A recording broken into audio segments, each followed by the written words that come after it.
The air in London is different this time of year, crisp with history, rich with the scent of grass, and alive with the hum of expectations.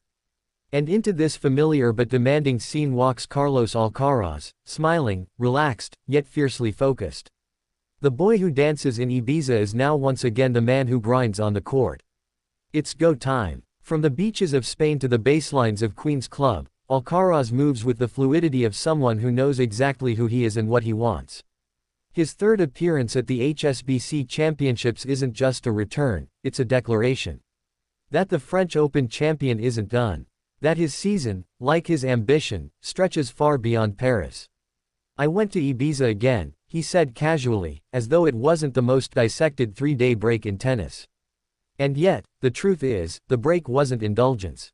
It was restoration. The kind of mental and emotional reset only earned through war. And make no mistake, Roland Garros was a war. Alcaraz battled Jannik Sinner for 5 hours and 29 minutes, clawing back from 2 sets down, saving 3 championship points, and etching his name deeper into the stone of tennis legend. That wasn't just a win, it was a test of character, will, and stamina. And after a journey so grueling, Ibiza wasn't luxury. It was survival. He speaks about it lightly. 3 nights. Dancing. A bit of mischief. Nothing over the top. I was there more mentally than physically, he admits. That's what makes him different. He doesn't run from responsibility, he dances through it. And when the music fades, he steps back into his discipline like slipping into armor. This is the new age champion. Not cloaked in silence and austerity, but illuminated by balance.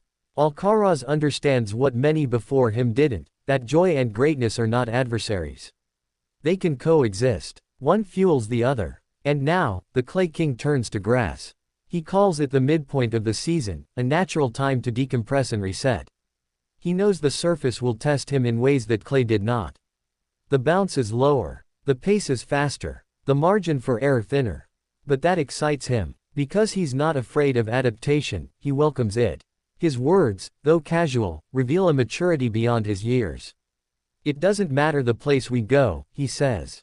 It is time to refresh physically, mentally and go back to the grass season as good as I can. That's not a vacationer talking. That's a warrior preparing for his next battle. He knows that Queen's Club is more than just preparation, it's statement-making ground. Here, champions test their footing before Wimbledon. Here, the whisper of center court begins. And Alcaraz wants to be heard. The memories of 2023 still linger. The titles in Monte Carlo, in Rome. The war in Paris. The crown lifted. But Alcaraz doesn't dwell in the past. He builds upon it. Each tournament another chapter. Each season another volume. When he steps onto the Queen's Club grass, the sun catching his signature smile, he won't just be warming up his serve. He'll be sending a message. That he's still hungry. Still rising. Still dancing, in rhythm with the season, with his goals, with his destiny.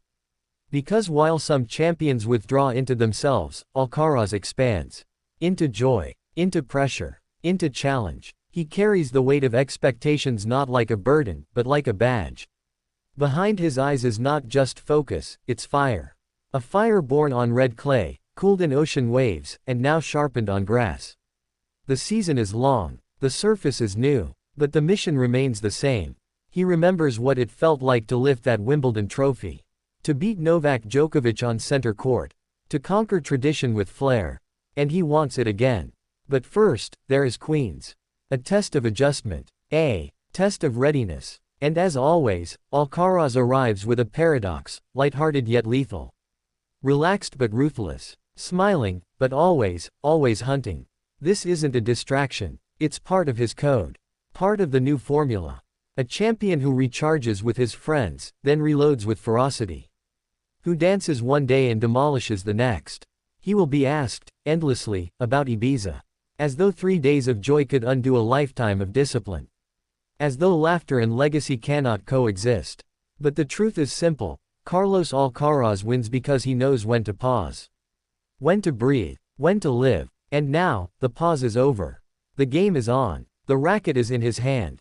The lines are drawn. And the journey continues. From Roland Garros to Queen's Club, this is not a detour. It's the path, the process, the plan. Carlos Alcaraz is not just back. He never left.